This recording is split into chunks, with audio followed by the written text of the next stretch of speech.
Сине Салум во Сенегал се протега на стотици мили. Заштитеното подрачје е дом на густа мрежа од мангрови, кои одржуваат различни животински и човечки животи. Тоа е исто така дом на атлантскиот грбав делфин. Со само околу 1500 останати во светот, соговорниците велат дека тоа е еден од најретките видови делфини.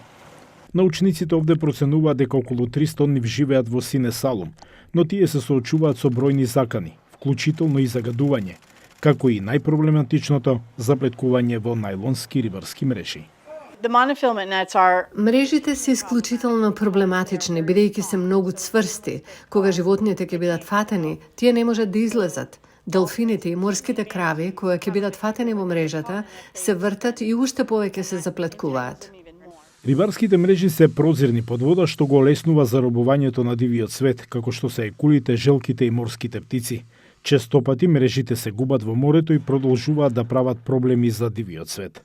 Иако овие мрежи беа забранети во 1987 година и од тога законот беше ажуриран 2 пати, тие се уште можат да се видат во речиси секое рибарско пристаниште и брод низ целата земја.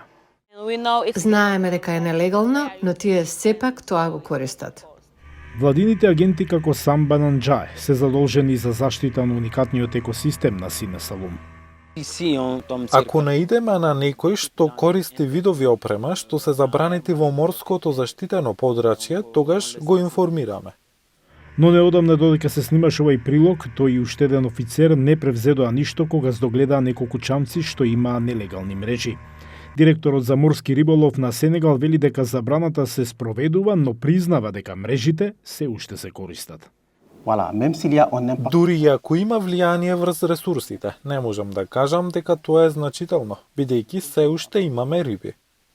Рибарите, конзерваторите и Обединетите нации предупредија дека рибниот фонд во регионот брзо се намалува.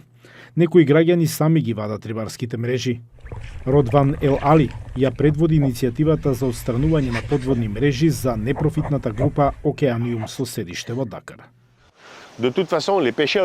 Рибарите ги користат мрежите и не се ни обидуваат да го сокријат тоа. Тоа не го кријат, бидејќи никој не ги спречува.